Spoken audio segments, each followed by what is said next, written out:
You know, as you walk up to the caves at Caesarea Philippi, you're immediately taken by the size of the thing, of the largest one.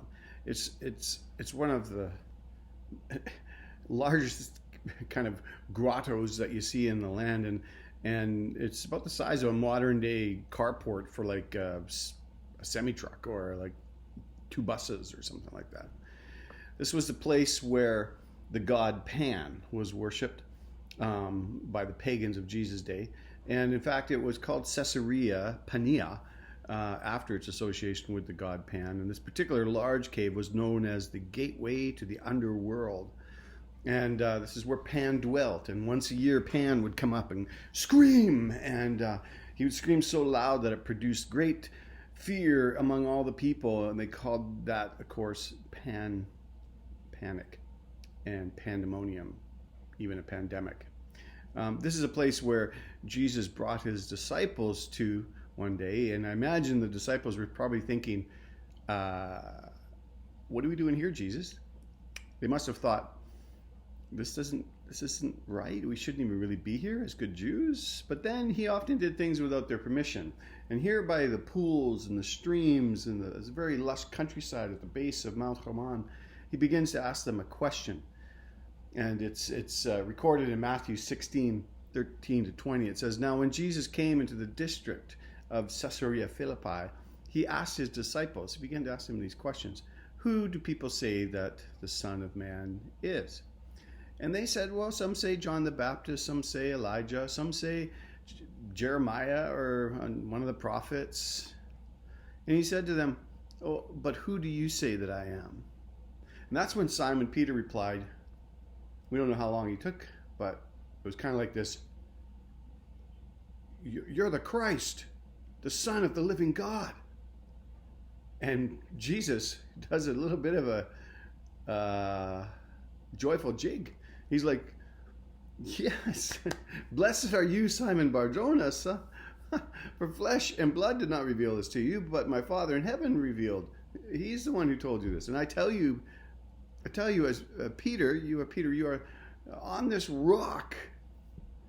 I will build my church, and the gates of hell shall not prevail against it." There's a whole lot there, but I'm going to focus and shift the blog a little bit into a new series simply called The Church, or Simple Church. We'll look at what it really means to be the church. What does Jesus mean when he says he will build it? What's the mission of the church? How are we supposed to relate to one another, let alone relate to other people that are not part of the church? The world seems to be going to hell in a handbasket, so like, what are we doing about that? And it's the very hell that Jesus said is not going to prevail against his church, although sometimes it feels like it is prevailing. So the first question that Jesus asked them was, "Who do people say that I am?" And there was a lot of answers, just like there is a lot today. "Oh, he's a good man. He's a prophet. He's an enlightened human being. He's a great teacher. He showed us the path to God." Now, all of those are very interesting, but each of them on their own is totally wrong. And so then Jesus says, "Well, who do you say that I am? Who do you say? Who do you say that I am?" And see, that's the crucial question, because who do you say personally is Jesus Christ puts you in or out of the church, the ecclesia, as we'll talk about later on. Peter's answer is significant, that you are the Christ, the Son of the living God. That revelation is the rock that Jesus is talking about, that he's going to build his church upon. It's the key to the church, is upon that revelation of who Jesus is, revealed by the Father through the Holy Spirit. So the triune God, the Godhead, is involved in that very revelation. That is what the church is built upon.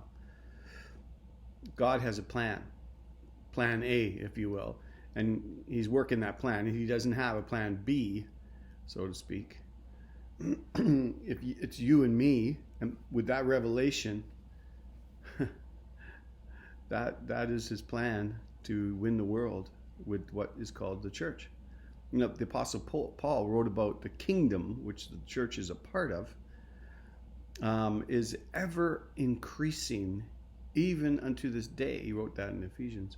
And when the book of Acts ended, it ended kind of abruptly in Acts 28, but this never-ending story, it didn't end there. It continued on. In fact, we're living out Acts 29.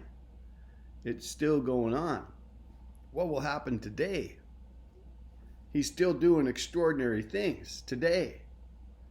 Pray that he will let you in on some of the extraordinary things that he's doing today. That's the key.